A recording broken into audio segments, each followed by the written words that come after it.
嗨，大家好，我是探评书。今天是2025年12月10号，这一期我们继续胡聊胡适、胡指胡 A 还有胡一静老師啊。今天这個胡適很有意思啊，早盤是下跌的啊，下午突然拉起，不知道抽什麼風啊。A 股三大指數漲跌不一，上證指數跌0.23%，深圳成指漲0.29%，創業板指數跌0.02%，北證50跌0.85%。這個滬深兩市成交量繼續萎縮，只有1.78萬億，比上一個交易日少了一點啊，看樣子又要向1.5萬億邁進啊。整個市場2435隻股票上漲，2844隻股票下跌，漲跌差不多吧，還是跌的比較多一些啊。這個最有意思的是什麼呢？是午後突然這個房地產板塊詐屍真的可以叫詐屍啊！這個萬科是直線拉漲停，港股那個萬科漲了10%幾20%吧，反正沒少漲啊。其他的房地產板塊都在漲，房地產股票A 股、港股都在漲。當然了，這個我為什麼說叫詐屍呢？因為這4年來這個地產股隔一段時間就詐一次屍，隔一段時間呢就莫名其妙反彈，脈衝式的。但是它整個趨勢是往下走。為什麼反彈？那肯定跟小作文有關。那今天的小作文就是傳言這個按揭貸款要貼息，就這個所謂的利好然並卵呢，也就是我以前就說了，這個房地產股票每一次反彈都是絕佳的逃命機會，你要不逃，往後只能是越來越低。關鍵的時候房地產股居然拯救了大盤，當然了，還有券商股也彈了一下，但是成交量已經說明問題了叫力不從心。從量能看是強弩之末，靠房地產板塊，靠這個對吧？這些邊緣板塊想反彈推動指數非常難。這個房地產板塊也就是一天的行情這個新浪證券報道他說股票 ETF 資金淨流出超63億元，通訊、人工智能等相關 ETF 領漲。他說市場調整下，部分資金選擇落袋為安。周二市場股票 ETF 含跨境 ETF 資金淨流出超過63億元，醫藥、恆生科技、紅利、有色金屬、中概互聯等相關 ETF 淨流入靠前。這也是本周連續第2個交易日資金淨流出，2天合計失血超100億元。知道成交量為什麼在萎縮了吧？這個資金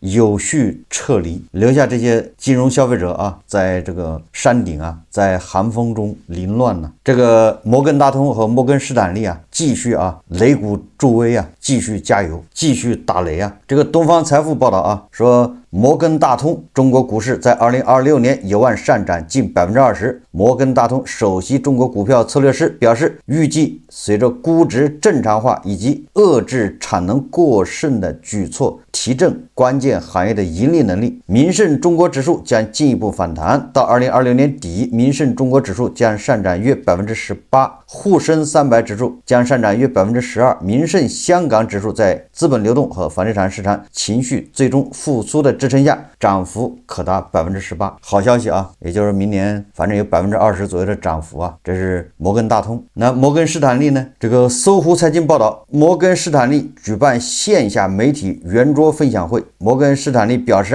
隨着市場對美元資產一枝獨秀論的卻魅全球資金對中國資產配置興趣回升，中國股市重新被定義為有成長性的市場。該機構小幅上調了中國股票指數目標，將2026年12月滬深300指數目標點位定為4840點，並表示明晟中國指數12個月前瞻市盈率在12至13倍之間是合理的。滬深300明年12月份在4840點，這個精確到小數點，你不能不相信所以這個摩根大通、摩根士丹利它都是看好胡適就是不知道他們買了多少剛才說的那個 ETF 資金流出與這個相對應的是槓桿資金流入。截至12月9日，市場融資餘額合計2.49萬億元，較前一日增加101億元。你剛才不是2天這個 ETF 流出100億嗎？這個槓桿資金流入101億，你就知道現在這個市場都是什麼人在參與。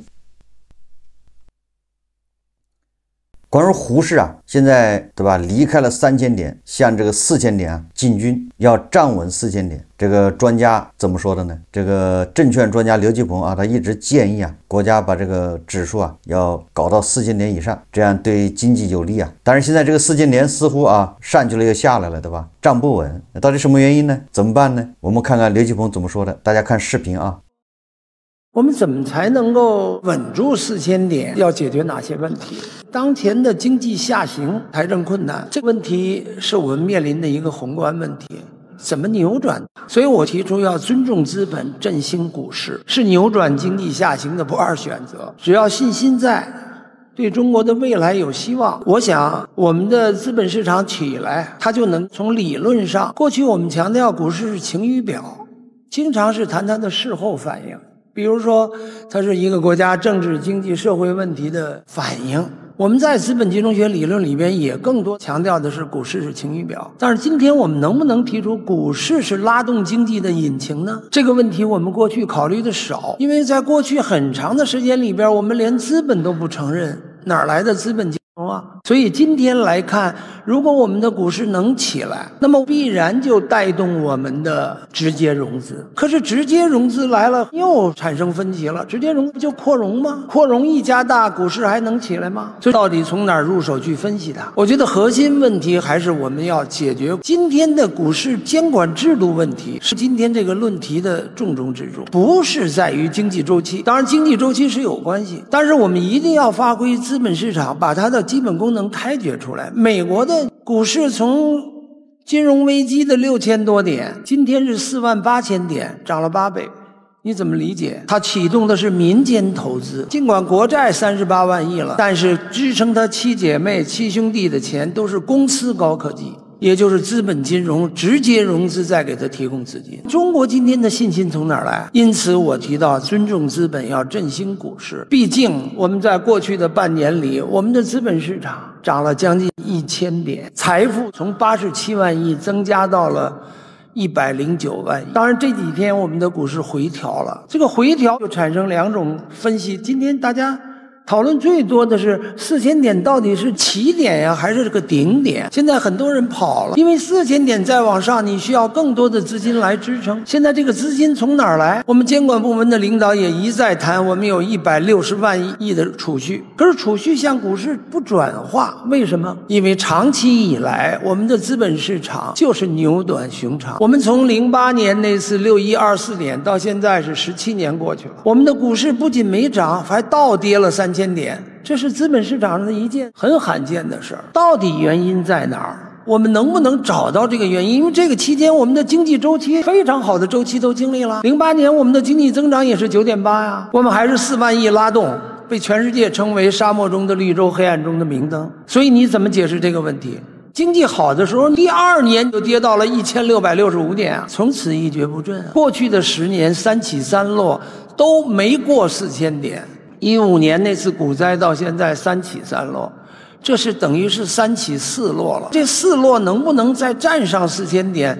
它的功能原因到底在哪兒？所以顯然不完全是周期問題。顯然我們今天得強調的是股市的引擎發動機作用。因為過去的2年裡邊，中央政治局、黨中央高度一致要拉動股市。坦率講，這也是在我們經濟下行當中的一個被動選擇。那股市能不能值得拉？能不能拉起來？能不能解決問題？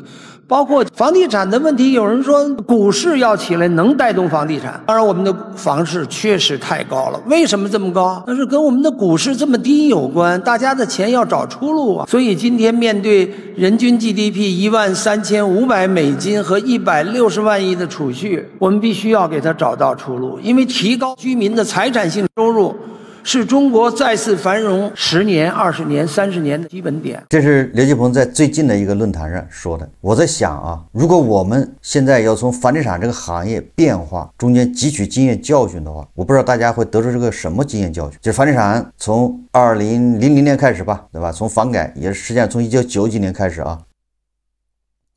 1998年我參加工作啊，那個時候根本就沒想過我會有房子。現在的大學生一畢業，很多就開始考慮房子了，或者更多的關注房子啊。我們那個時候感覺房子離自己太遠，那時候對房子什麼政策也不知道，畢竟是太遠了。不管是哪個政策啊，不管是單位分房、什麼集資蓋房還是什麼的，因為那個時候正好是各種政策、各種什麼交替並行的時候啊，既有單位分房，也有單位集資蓋房，也有什麼一大堆的，也有商品房。不管是哪個房，反正跟我們沒關係，從來沒人關心，因為離得太遠，都是可望不可及。但是經過這個20年的發展，對吧？到了21年，恆大暴雷，再到現在，很多年輕人就因為買了一套房，一夜翻平，現在对吧？半生白忙，完了還負債。很多專家把經濟下行，對吧？認為都是房地產導致的。那我們整個過程，這房地產暴雷有什麼經驗教訓呢？泡沫，對吧？房地產的這個發展，房價漲幅遠遠超過了居民的收入漲幅，也就是房價漲得太快，漲得太猛，对吧？現在是買單的時候，泡沫太大呀。那既然泡沫這麼大，我們還要用一個泡沫去掩蓋另外一個泡沫嗎？房地產的泡沫破了，我們在胡適再搞個泡沫。所以我覺得这個專家這個從根本上思路就是錯誤的啊！用一個謊言掩蓋另外一個謊言，用一個泡沫去覆蓋另外一個泡沫。那你等到胡適泡沫如果破了，是不是又有更多的人再一次翻平？有些人好不容易從房地產那個坑裡爬出來，一下又扎到股市這坑裡面。你這簡直是謀財害命啊！這個經濟發展啊，我認為還是要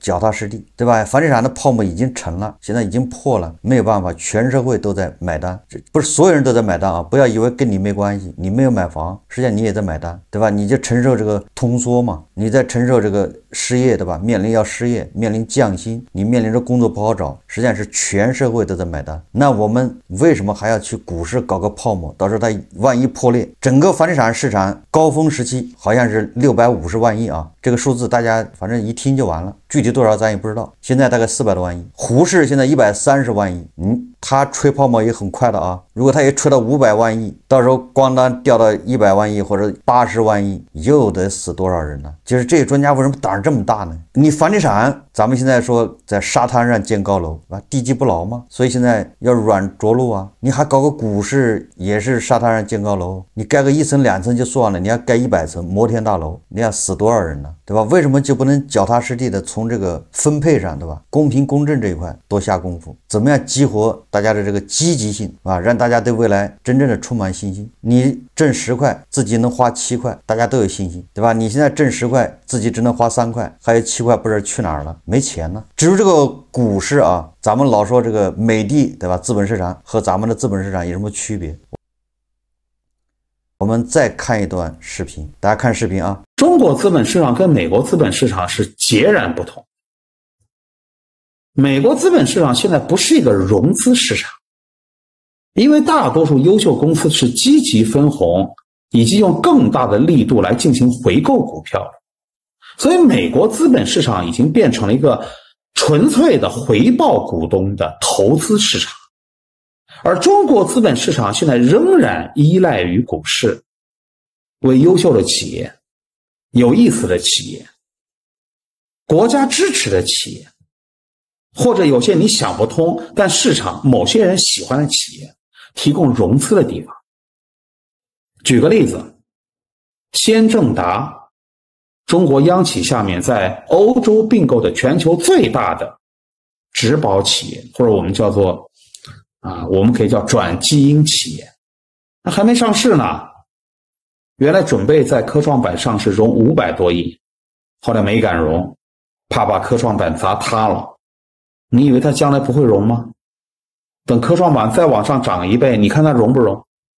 還是要融的，一定要有這樣的認識，就是股市不太可能長牛。這個博主，這個經濟學家大家應該認識啊，好像叫他，就是那個當年啊喊出啊，我記得是2020年還是21年，就是厲害了我的股啊，什麼東升西降，這哥們兒跳出來喊出啊，民營企業可以退出舞台了，好像是他，我應該沒記錯，這個頭都被人罵綠了。但是咱們不管他以前的觀點啊，他關於胡適和美國資本市场的區別，這個說的啊沒毛病啊。這個是我在做這個節目，我做自媒體節目第一個節目聊的就是胡適，觀點跟這個說的一模一樣啊。因為咱們這個叫融資市，咱們這個資本市場它的功能是為企業解決困難，為企業解決融資難，先是為國企解決，後來國企問題解決了，再解決銀行的流動這個資金不足，對吧？資本金不足，要解決银行的解決完之後，看民營企業也要解決啊，對吧？民營企業也挺難的，那一起来吧。融資是不可怕啊，那你憑本事，对吧？你在裡面你還是可以做一些投資的。但問題是它這個融資是搞着後來變成什麼呢？割韭菜，對吧？所有的這個民營企業上市都是為了套現，都是為了財富自由，都是為了把公司賣給股民，他們好跑掉。有的甚至操控公司啊，繼續掏空上市公司，對吧？占用上市公司資金，什麼違法犯罪的事都幹。你說在這麼個基礎上，你要建高樓，你要搞4000點、5000點、8000點，這個確實啊難以讓人理解。你看今天啊，這個最炸裂的消息啊，是海光信息與中科曙光1000億級合併計劃黃了。這個是界面新聞報道啊，說1000億級合併計劃高吹，海光信息與中科曙光終止重大資產重組，一場籌劃半年多的1000億級整合最終落空。12月9日晚間，海光信息與中科曙光同步發布公告，宣布終止此前籌劃的重大資產重組事項。回溯半年前，這場重組引發行業震動。5月25日，兩家公司宣布籌劃由海光信息換股吸收合併中科曙光，交易金額1160億元。該交易成為5月16日證監會重組新規落地後首單上市公司吸收合併案例。結果半年以後啊，黃湯了。你說你半年之前两個公司興高采烈的要聯姻、要結合、要結婚呢，半年以後說沒談成。這不是開玩笑嗎？這麼大一個吸收合併案是兒戲是嗎？大家想象一下，有點像這個海南那家什麼上市公司啊，對吧？跟杭州某公司簽了一個40億的算力大單，哎，過2月說合同取消了，這都是胡適裡面的奇葩啊！就這個擱在美的那兒，那可得好好的查一查，對吧？你這兩家公司多少股民啊？这股民加一起共呢好幾萬吧，今天都被悶殺啊，全部跌停。這小散戶的損失找誰去呢？他是終止原因啊，反正隨便找個理由吧，什麼規模較大，涉及相關方較多，且市場環境發生較大變化，實施條件尚不成熟，那就完了。你這個半年前你這兩個公司規模不大是嗎？它是突然長大的是嗎？這就是借口啊！涉及相關方較多，你半年前這些半年前不都是已經定下的嗎？對吧？你涉及哪些相關方？突然變多了嗎？市場環境發生較大變化，那什麼變化呢？就是現在市場發生什麼變化？哎，這時候他說條件不成熟，這就是說白了啊，這就是耍股民。這個如果監管不去調查，任由這種現象發生啊，那我上市公司，我兩個上市公司之間，我可以隨時對吧發個公告說我們準備合併了，哎，過半年發公告說條件不成熟，算了，你這還有王法嗎？還有規章制度嗎？12月10號，中科曙光一字跌停。我们再看看啊，这个是这个永輝超市啊發了一個公告，披露持股5%以上股東一致行動人集中競價減持股份結果公告。持股%以上股東張軒松及其一致行動人合計持有公司股份啊，佔總股本14%。你說他這個股價好像現在已經漲到4塊多啊，我記得以前好像2塊多、1塊多，是不是？現在牛市啊，它漲了，這些大股東、二股東迫不及待的減持啊。我記得我以前說過啊，這個永輝超市跟個網紅超市啊，怎麼看怎麼像是資本做局啊，對吧？它什麼爆改、胖改，這個改那個改，現在改成什麼樣不知道，反正股價漲了，大股東減持，這二股東啊，主要股東減持，業績到底怎麼樣呢？所以我倒有個建議啊，就是網紅超市啊，就不要再裝神弄鬼了，你呀，不如把這個永輝超市給吸收合併了算了，就像那個中科曙光跟那個什麼海光信息啊，這叫反向併購啊，也就是永輝超市增發收購這個網紅超市，網紅超市變成永輝超市的第一大股東，然後呢，網紅超市跟永輝超市啊簽個對賭協議，對吧？每年利潤增長多少，這樣實現就是控制權變更嘛，是因為他們這個還不算資產重組啊，為什麼呢？他這不算，就是說這個他雖然實際控制人變了，但是他業務沒變，還是超市嘛，還是零售，所以他這個審批還好通過，趕緊吧，對吧？就不要在那作妖了，對不對？親自上陣嘛，你直接就把永輝超市給控制了，不就完了嗎？這個第一財經日報報道啊，他說股民也有自己的雞蛋要領。現在很多上市公司啊，一方面是響應這個監管的號召，是吧？給股民分紅，一方面恐怕也是確實沒錢，但是也要體現出，對吧？這個響應了號召，所以說開始紛紛拿自己的產品啊來給這個股民。我記得有個景點啊，是峨眉山旅遊，就給他的股民，是吧？你免票價，免門票，對吧？你也持有多少股份，你到峨眉山去玩免門票。這個千味央廚公司產品大禮包，哎，搞個大禮包給股民發實物分紅，也就是說沒現金，咱就分實物吧。上市公司重股東的風潮在2025年呈現爆發式增长。據第一財經不完全統計，今年以來已有30餘家 A 股上市公司推出結合自身業務與產品的特色股東回饋活動，覆蓋文旅、消費、醫療、科技等多個領域，有的送門票，有的送粽子，有的送化妝品，深度融合主業特色花式回馈浪潮正在资本市场上演。可以送这个襪子啊，送内裤对吧？就很多这个纺织企業沒毛病啊，什麼浪莎對吧？那送點襪子，送點內褲什麼的。然後這個茅台一個給股東對吧？你只要有截止的那個時間點，你持有比如說啊100股一手嘛，或者1000股，以後茅台分紅就別分現金了，因為畢竟現金寶貴啊，就給他們一個人發點茅台酒就算了，沒毛病啊。你茅台也不好賣。實際上在我看來啊，給股民發這些福利代替分紅，或者叫部分代替分紅吧，實際上都是沒錢，缺現金，迫不得已。最後我們再看看胡一金老師啊，最近這個在特朗普的這個攪和之下啊，俄烏這個會談啊，或者叫和平計劃，也是讓人一言難盡。澤連斯基跟這個歐洲主要國家以及歐盟和北約，對吧？會晤之後啊，正式的拒絕了啊特朗普的那個投降計劃。烏克蘭又重新搞了個20條發給特朗普，對吧？你跟普京談去吧。然後胡一金老師啊，對這個寫了個非常長的評論，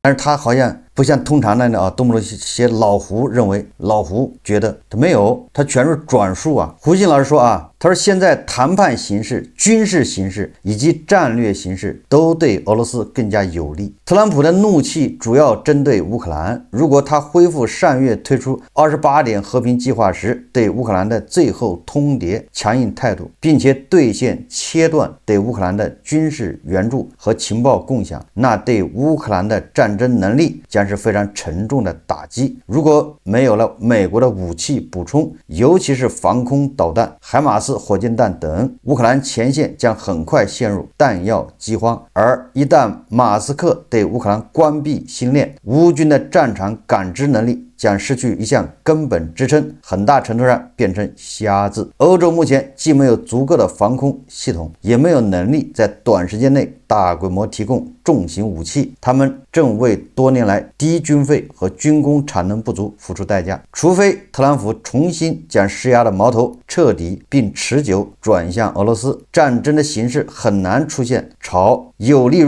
烏克蘭方向轉變的奇蹟。因此，無論戰如何，烏克蘭很可能都將面臨一個嚴酷的冬天。這個雖然啊，胡一金老師沒有明顯的歌頌，對吧？偏袒俄爹，但是啊，他的內心的深處啊，還是不由自主的倒向了俄爹啊。為什麼這麼說啊？就他這純粹就閉着眼在那瞎說啊。首先一個，馬斯克的星鏈並不是無償提供給烏克蘭的，馬斯克的星鏈都是波蘭，對吧？還有其他國家付費訂閱啊，人家交了錢租了馬斯克的那些設備多少萬套送到烏軍那兒的，而且這個星鏈它對俄羅斯本土是不起作用的。那你說馬斯克怎麼着？這錢不賺是嗎？這就是典型的二極管思維，就是你不支持烏克蘭，那就支持俄羅斯。這第一個啊，就關於星鏈，對吧？再說了，星鏈不是沒有替代，對吧？歐洲它也有方案，只是說好用不好用，對吧？這個怎麼樣，那是另外一回事嘛。第二個，美國不支持烏克蘭，他早就不支持了，對吧？沒有什麼援助，都是歐洲人，對吧？其他國家湊錢去美國買武器，而且啊，現在買的武器主要是防空武器，還有一些，對吧？這個 F-16用的導彈。胡一金老師恐怕已經忘記了，他對戰場不太關注。現在整個戰場上60%以上是靠無人機的作戰，對吧？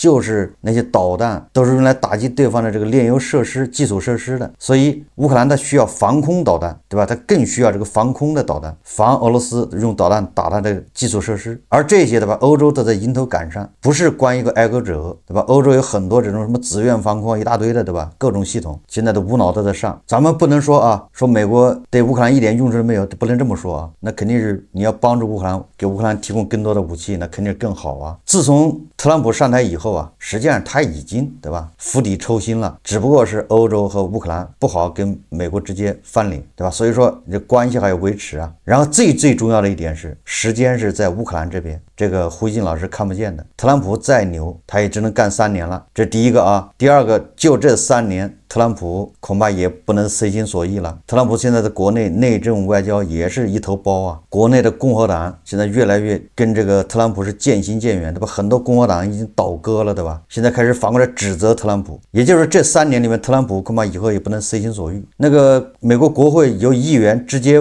質問特朗普，你是不是俄羅斯的間諜，對吧？這個好像在視頻網上都有，對吧？大家自己可以去看。我說這個意思就是特朗普在美國國內，對吧？恐怕他也會遇到很多這個反對的力量。畢竟美國的民意啊，對吧？他還是支持烏克蘭，支持烏克蘭獲得勝利，支持美國援助烏克蘭的，對吧？這是美國的民意，要把這個搞清楚。如果美國人都討厭，都不願意援助烏克蘭，那對吧？特朗普他才有基礎啊。所以時間是在烏克蘭這邊，烏克蘭只不過是有一段苦日子要過，扛住。特朗普上台以後，對吧？給烏克蘭1分錢沒援助過，那錢都是歐盟，對吧？還有其他國家給的，武器都是這些國家出錢從美國買的，買一部分了，對吧？現在我認為球是在特朗普的腳下，現在特朗普為難，你是徹底的跟歐洲劃清界限，還是要重新站到歐洲陣營？現在是特朗普的問題，該特朗普選擇了，歐洲和烏克蘭選擇的是繼續戰鬥到底。顯然啊，普京選擇也是扛到底，至少目前啊是這樣子。那你說特朗普怎麼選吧？站哪邊吧？澤連斯基在1個多月以前就說過了，當特朗普拋出那個28條投降計劃的時候，人家已經說得很清楚，烏克蘭現在面臨關鍵時刻，是選擇自由還是，對吧？如果選擇自由，那恐怕就要面臨失去一個關鍵的夥伴盟國，也就是美國，還是選擇投降。從這點上說啊，這個烏克蘭人呢，比黃俄還是要硬氣啊，這個你不能不承認。也就是說，他戰打了4年多，打這麼慘，包括遭到這個美國這個盟友的背刺，人家好歹到現在啊，烏克蘭還沒有出現汪精衛式的人物，以後有沒有咱不知道啊。反正目前打到現在，烏克蘭上上下下還沒有一個汪精衛式的人物。也跟黃俄這兒，那大大小小汪精衛早就出來了，石敬瑭，對吧？他成俄父去了，對吧？要跟俄爹親上。好，這期節目咱們就聊到這裡，感謝大家收看。如果喜歡我的節目，歡迎訂閱、轉發，也可以在下方留言評論，謝謝大家。